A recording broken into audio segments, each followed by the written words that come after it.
Ողջույն Օրագիր Նյուզի սիրելի հետևորդներ, այսօր տաղավարում մեզ հյուրընկալվել է Անահիտը։ Ողջույն Անահիտ ջան։ Բարև Թամարա ջան։ Շնորհակալ եմ մեզ հյուրընկալվելու համար։ Ես էլ եմ շնորհակալ ինձ հյուրընկալելու համար։ Անահիտ ջան, ինչպես սկսեցիր քո ճանապարհը որպես ոճաբան։ Նախ կարծում եմ շատերը չգիտեն, որ ես հենց որպես ոճաբան չեմ սկսել, ես սկսել եմ հագուստի մոդելավորում մասնագիտությունից, հետագայում սովորելու ընթացքում հասկացել եմ, որ ոճաբանությունն է իմը։ Այդ ժամանակ սկսեց ինտերնետը զարգանալ ու ես տեսա ոճաբան մասնագիտությունը ու սկսեցի հետաքրքրվել դրանով։ Սկսեցի աշխատել, գումար հավաքել, որպեսզի առանձին ոճաբանություն սովորեմ, բայց հագուստի մոդելավորումը չթողեցի, շարունակեցի սովորել 4 տարի, որովհետև կարծում եմ, որ ցանկացած ոճաբան պետք է իմանա, թե իր համադրած հագուստները ինչպես են կարվում,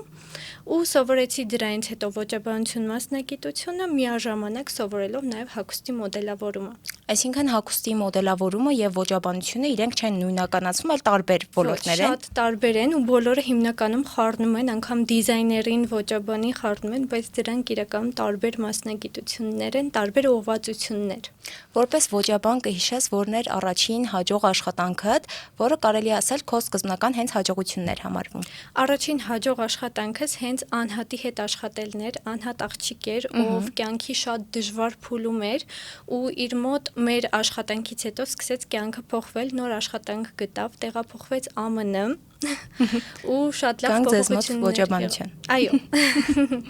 Այսինքն ոճը կապ ունի մարդու ներաշխարհի հետ։ Միանշանակ ոճը կարող է խոսել բառերի փոխարեն։ Մեր ոճը շատ կարևոր է, ինքնաարտահայտման միջոց է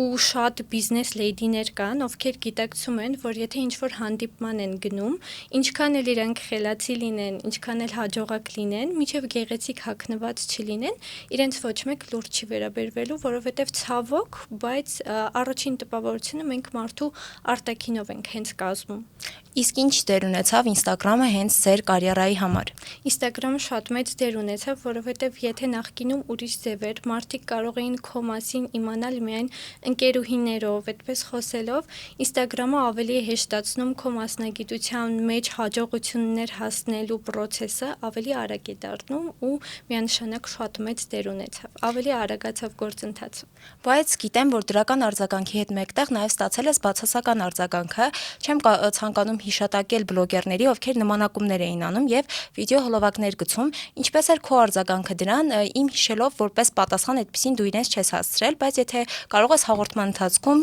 ասել, թե ինչ ընդհանրապես զգացումներ ունեցար։ Ես ընդհանրապես քննադատություններին լուրջ եմ վերաբերվում այն դեպքում, երբ որ տվյալ քննադատող մարդուն ցանկանում եմ նմանվել։ Երբ որ ինքը ինձ ոգեշնչում է, ես տեսնում եմ ինքը իմ ուզած կյանքով է ապրում, ես հնարավոր է իր քննադատությանը ինչ որ ձևով լավ նայեմ ու փորձեմ հասկանալ ինչ է ասում։ Մնացած դեպքերում միանշանակ արհամարում եմ, իսկ քանի որ աչքի ես ընկնում անդադ, քննադատությունը անխուսափելի է, այսպես թե այնպես լինելու է։ Բայց հիմնականում ինչն էր պատճառ հանդիսանում, այսինքն իրենք քննադատում էին, որ դու ոճերն էիր հավաքում, թե ինչ-որ հենց դիպուկ բան կար, որ քեզ նմանակում էին անընդհատ իրենք։ Դիպուկ ինչ-որ բան չի եղել իրականում, մարդիկ սիրում են քննադատել ուրիշներին, որովհետև այդպես եթե իրենք միայն իրենց մասին խոսեն, իրենց ոչ մեկ չի լսելու, իսկ եթե ուրիշ մարդկանց մասին խոսեն, ովքեր ինչ-որ մի բանի են հասել այս կյանքում, նոր դիտումներ կհավաքեն, շատ դիտումներ կհավաքեն եւ իրենց բլոգը կզարգանա։ Իրականում ես լուրջ չեմ վերաբերվում այդ ամենին, ես իմ գործն եմ շարունակում անել ու կարծում եմ, որ կայացած մարդը չի կարող դիմացինին քննադատել։ Քանի որ խոսեցինք ոճի որպես ինքնարտահայտման ձևի, նաև անդրադառնանք նրան, որ շատ հաճախ մարդիկ ունեն հետևյալ մտածելակերպը, որ ինչ գտնենք, հագնենք, դուրս գանք, արդյոք սա ճիշտ մոտեցում է եւ նույնիսկ այն որ ամենակիչ ժամանակ ունենալու դեպքում մարդ պետք է ուշադրություն դարձնի իր արտաքինին։ Ոչ, ելի եմ ասում, որ արտաքին տեսքը շատ կարևոր է եւ եթե դուք դուրս եք գալիս տանից, ապա այն խոսում է ձեր մասին, դուք ոչ մի բառ էլ չասեք փողոցում քայլեք, ձեր հագուստը արդեն ձեր մասին խոսելու է, ասելու է թե դուք ինչ տրամադրություն ունեք, ինչ մարդ եք, օրինակ ես էլ որպես ոճաբան, ես ամեն օր ինչ հագնում եմ, դա խոսում է իմ մասին, դա իմ բառերն են։ Նաև հիմնականում գույներն էլ կապ ունեն, օրինակ մարդիկ կան շատ են սիրում կրել միայն սև զգեստ եւ հիմնականում ասում են, որ սև գույնը դա ավելի շատ ներքին կարելի ասել անհանգստության մասին է խոսում, բայց արդյոք դա կապ ունի հոգու խաղաղության հետ, թե զուտ դա նախընտրություն է, որը մենք կատարում ենք։ Իրականում երկու տարբերակ կա, եւ կապ ունի հոգու հետ, եւ կապ ունի նրա հետ, որ սովորենք։ Անվնաս է սև գույնի, ինչի հետ էլ համադրես գեղեցիկ է նայվելու, ու մենակ նրա համար, որ սովորենք, կարող ենք միշտ հագնել, բայց գույները միանշանակ շատ մեծ նշանակություն ունեն։ Օրինակ մուգ կապույտ գույնը շատ են օգտագործում գործնական ոճում, որը շատ լուրջ տպավորություն է թողնում, ու գույները ունեն իրենց գաղտնիքը, ու մասնագետների շնորհիվ կարելի է այդ գաղտնիքների մասին իմանալ, հագնել հատուկ գույներ, դուրս գալ տանից եւ գրավել աշխարհը։ Նաև այսօր մենք տեսնում ենք, որ մարդիկ գնում են տենդենսների ետևից եւ հիմնականում կրում են հագուստներ, որոնք նորաձև են։ Ընդհանրապես ըստ ձեզ, որպես ոճաբանի հայացքով, ամենաշատ արվող սխալները որոնք են այսօր հագուստը ընտրելիս։ Ամենաշատ արվող սխալը անհատականություն չունենալն է, եւ որ բոլորը փորձում են նմանվել ուրիշներին։ Ես կարծում եմ շատ կարեւոր է անհատականություն ունենալը եւ ընտրել այն հագուստ, որը խոսի քո մասին եւ կնկարագրի քեզ։ Մարդիկ հիմնականում հագնվում են նույն ստանդարտ բանաձևերով, օրինակ հիմա ամառ է եկել, բոլորը փորձում են հագնել սպիտակ շապիկ եւ ջինսե տաբա։ Դա հարմար է, դա փորձված է, դրանից վնաս չկա ու դրան սովորեն, բայց ես օրինակ միշտ իմ պրոյեկտներում աղջիկների հետ որ աշխատում եմ, ասում եմ, որ ինչ որ փոփոխություններ արեք ձեր կյանքում, էքսպերիմենտներ արեք, որովհետեւ նորաձևության ոլորտը դա թույլ է տալիս, ստեղծագործեք ձեր կյանքը ավելի վառ դարձրեք, ոչ թե միայն օրինակ հարսանիքների, ծնունդների օրերին ձեզ գեղեցիկ զգացեք։ Նաև հիմա շատ է տարածված մի քանի հագուստի տենդենս, որը ինձ համար նկատելի է դարձել։ Օրինակ տաբատի վրայից, երբ որ կրում են շրջազգեստ, եւ սա հիմնականում շատ քննադատությամբ կարելի ասել ընդունվեց, բայց մարդիկ էլ կան, որ շատ գեղեցիկ կարողանում են համադրել։ Ինչպես եք մոտենում այդպիսի ճակերտների մեջ, ասենք, տարօրինակ համադրություններին։ Ես քանի որ այս մասնագիտության մեջ եմ, ես գիտակցում եմ, որ այս մասնագիտության մեջ եղող ցանկացած անձ հոգնում է այդ սովորական կերպարներից ու ուզում է ինչ-որ հետաքրքրություն, դրա համար նման բաներ են ստեղծվում, բայց ես կարծում եմ, որ ամեն մարդու ընտրությունն է։ Դու կարող ես այդ թրենդը վերցնել, կարող ես չվերցնել։ Նորաձևությունը այնքան լայն է հիմա, որ առաջարկում է եւ նման տարօրինակ համադրություններ եւ այնպիսի համադրություններ, որոնց մենք սովոր ենք եւ կարող ենք վերցնել այն, ինչը մեզ հոգեարազատ է։ Շատ սխալ է միանգամից լսել, որ դա թրենդ է ու միանգամից վազել դրա հետևից, որովհետեւ ես միշտ իմ հաճախորդներին ասում եմ, ձեզ տվեք հարց այդ հագուստը գնելուց առաջ, եթե այն թրենդային չլիներ, դուք էլի այն կհագնեիք, թե ոչ։ Նաև այսօր հիմնականում ամենատարածված խնդիրներից մեկը այն է, երբ որ գերմարդիկ փորձում են իրենց ավելորդ քաշը թաքցնել օրինակ հագուստի միջոցով եւ հակառակը, երբ որ նիհար մարդիկ փորձում են հագուստի միջոցով ավելի իրենց կարելի ասել համապատասխան հագուստ գտնել։ Հիմա ամենատարածված խնդիրները որոնք են այս երկու դեպքերում մեզ բախվում։ Այս երկու դեպքերում գերմարդկանց հետ կապված կասեմ, որ հագնում են քիփ հագուստ, մտածելով, որ դա իրենց վիզուալ ավելի նիհար ցույց կտա, սլացիկ ցույց կտա, բայց կարելի է օրինակ լոգիկայով նայել այս ամեն ինչին եւ հասկանալ, որ նեղ հագուստը երկրորդ մաշկ է եւ այն կրկնում է այն ամենը, ինչ արդեն դուք ունեք։ Պետք է ընդհանրապես բալանսավորված հագնվել երկու կառուցվածքի դեպքում էլ եւ նիհար աղջիկների եւ գեր աղջիկների դեպքում, որովհետեւ ձեր կառուցվածքը ավելի գեղեցիկ երևա։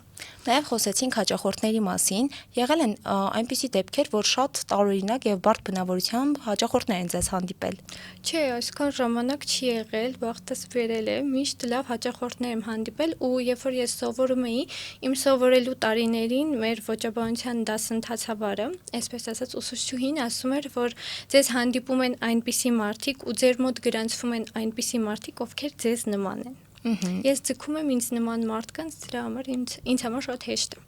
Նաև պատմեցիր, որ ունեցել ես շատ հաջողված համագործակցություն ձեր հաճախորդներից մեկի հետ, եւ եթե կհիշես նման դեպք, երբ որ ոճը բավականին մեծ ազդեցություն է ունեցել մարդու կյանքում եւ կարելի ասել 100%-ով փոփոխություն է իրականացրել։ Ահա, միշտ մեծ ազդեցություն ունենում են, նոր աշխատանքի են տեղավորվում, կարիերայի բարձր պաշտոններ են ստանում եւ տարբեր հաջողություններ անպայման ունենում են, ու ես ինչու եմ կանանց ու աղջիկների հետ ցանկանում աշխատել, տղամարդկանց հետ շատ քիչ եմ աշխատում, աշխատում, որովհետև կանանց ու աղջիկների էմոցիաներն են ինձ դուր գալիս, իրենց ուրախությունը, որ նայում են հայելու մեջ, արտահայտում են իրենց էմոցիաները, ուրախանում են, իրենց կյանքը փոխվում է, իրենք ավելի գեղեցիկ են սկսում իրենց զգալ, իսկ տղամարդկանց հետ փորձ ունեցել եմ, նրանց գեղեցիկ հագցնում ես,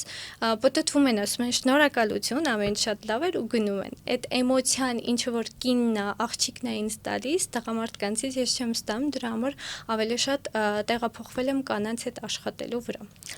Նաև հիմնականում շատ են մարդիկ զարմանում, օրինակ, երբ որ դու լինում ես Instagram-ում ակտիվ եւ անընդհատ քո ոճերն ես ցույց տալիս, միշտ մի հետաքրքիր հարց է առաջանում, այդքան հագուստ, որ գնում եք, դուք հետո դրանք հագնում եք կամ չեք ափսոսում, որ այդքան գումար ծախսում եք հագուստների վրա։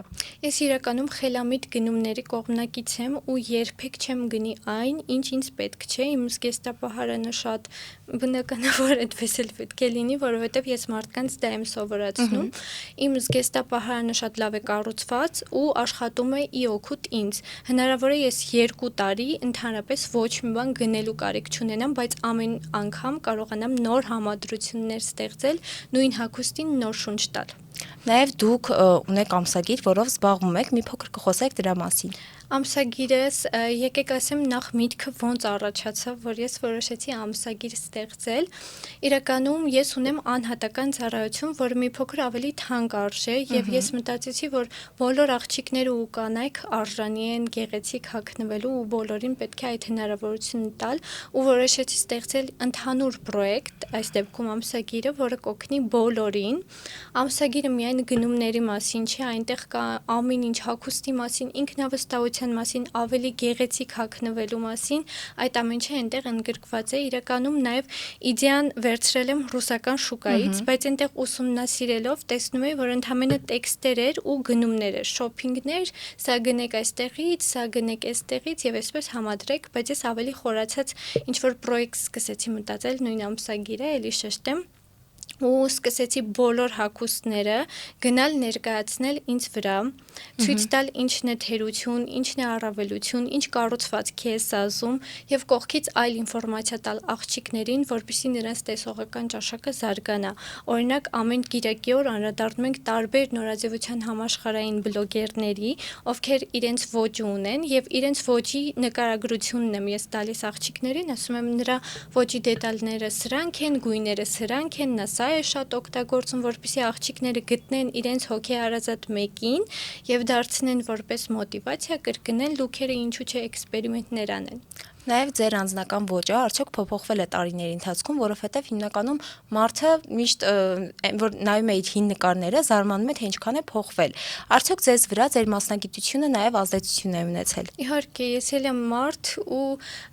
ինձ վրա այնպես է ազդեցություն ունեցել, որ ես նախկինում կվախենայի շատ բաներ հագնել, բայց հիմա շատ համարձակությամբ հագնում եմ ու գիտեմ, որ մեր երկրում շատ աղջիկներ կան, ովքեր այդ վախերը իրենց մեջ ունեն, բայց ես հասկացել եմ, որ կյանքը անցնում է, ես պետք է անեմ այն, ինչ ուզում եմ, պետք է ոճիս հետ էքսպերիմենտներ անեմ, որովհետև մի օր դառնալու եմ 80 տարեկան, նստելու եմ ու փոշմանեմ, թե ես ինչու չարեցի սրա մասին մտածում էի ու իմ կյանքը անցավ գնաց։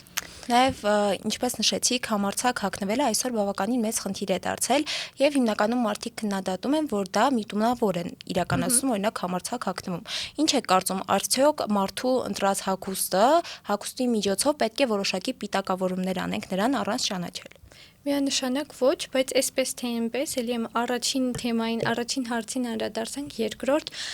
որ մարդու մասին տպավորություն ենք ասում իր հագուստով, բայց մենք շատ կարծրատիպեր ունենք Հայաստանում, ու այդ կարծրատիպերով են մարդիկ հիմնականում կարծիքներ կազմում, նույն այս վերջերը շատ եմ խոսում լեոպարդի պրինտի մասին, որ մարդիկ մտածում են միայն գեր կանայք պետք է հագնեն լեոպարդի պրինտ, բայց դա ընդհանրապես կարծրատիպ է, այն բոլորին սազում է ու մարդիկ շատ են վախենում դրանից, միայն այդ կարծրատիպի համար ընդհանրապես պետք է կոտրել սահմանները, կարծրատիպերը, որովհետև նորաձևության ոլորտը մեզ հնարավորություն է տալիս ստեղծագործել, այսպես ասած, եւ ազատ շարժվել։ Կա որևէ մեկը, ումից դու ոգեշնչվում ես եւ որոշակի բաներ նրա ոճից օրինակ վերցնում ես։ Անկեղծ հիմա այս հարցի մասին մտածում եմ, բայց չկա այդպիսի մեկը, բայց երբ որ մասնագիտությունը սովորում էի, կա ռուս ոճաբան տղամարդ Ռոգով շատերը կճանաչեն, իրենից եմ ոգեշնչվել շատ ու ամերիկյան շատ հաղորդումներ էի նայում, իրենցից եմ ոգեշնչվել, այս պահին ոչ մեկ չկա, չգիտեմ դա ինչպես է, բայց ես ոգեշնչվում եմ հիմա ավելի շատ երաժշտությունից, նոր մասնագիտական գրքեր եմ բացահայտել, որոնք կարդում եմ ու ինձ ոգեշնչում են տալիս նոր բաներ անելու։ Ինչպես եք պատկերացնում ձեր ապագան մոտավորապես 5 տարի կտրվածքով։ Քանի որ աշխարհը շատ արագացել է, տեմպերը արագացել են, ես նախնական պլաններ այդպես մեծ թվով, այսինքն 5 տարվա համար չեմ կազմում, որովհետև չգիտեմ ինչ կլինի, այդպես պլաններ չունեմ, բայց ես կուզեմ 5 տարի հետո ես այն մտքին չլինեմ, որը մտածում եմ հիմա, այսինքն իմ միտքը այն է, որ ես ուզում եմ հայրենիքը լքեմ, ես հույս ունեմ, որ 5 տարի հետո ամեն ինչ կդասավորվի այնպես, որ ես կմնամ այստեղ ու նման ցանկություններ այլևս չեն առաջանա։ Նաև ինչ խորհուրդ կտաք այն աղջիկներին, ովքեր ցանկանում են օրինակ ընտրել ոճաբանի մասնագիտությունը։ Կասեմ, որ ճանապարհը շատ գեղեցիկ է, բայց շատ բարդ, դուք պետք է պատրաստ լինեք, որովհետև մեր երկրում այդ մասնագիտությունը, այդ ոլորտը այդքան շատ զարգացած չէ։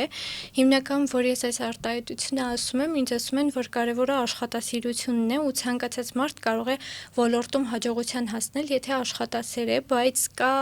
համաձայն եմ այս մտքի հետ, բայց կա մի բան, որ ինչքան էլ աշխատասեր լինես, կա ոլորտ, որում կարելի է ավելի հեշտությամբ ամեն ինչին հասնել, որովհետև պահանջված է, մարդիկ պատրաստ են քեզ գումար վճարել դրա համար, եւ կա ոլորտ, որը այդքան պահանջված չէ եւ դու կարող է հնարավոր է անգամ շատ աշխատանքի դեպքում չկարողանաս շատ գումար աշխատել եւ քեզ պահել։ Նույն այս ոճաբանությանն է վերաբերվում, օրինակ մատնահարդարը պահանջված է, իրեն բոլորը կարող են դիմել, նա կարող է իր ապահովված գումարը ստանալ, բայց ոճաբանին ոչ բոլորն են դիմում։ Ճանապարհը բարդ է, բայց կարծում եմ ամեն ինչ հաղթահարելի է, եթե ցանկանում եք։ Թե ինչ Անահիտ ջան, շնորհակալ եմ նման հաճելի եւ հետաքրքիր զրույցի համար։ Ես էլ եմ շնորհակալ, շատ ուրախ եմ այստեղ գտնվել։ Ձեզ եւս շնորհակալ ենք մեր սիրելի հետևորդներ, կհանդիպենք հաջորդ կիրակի։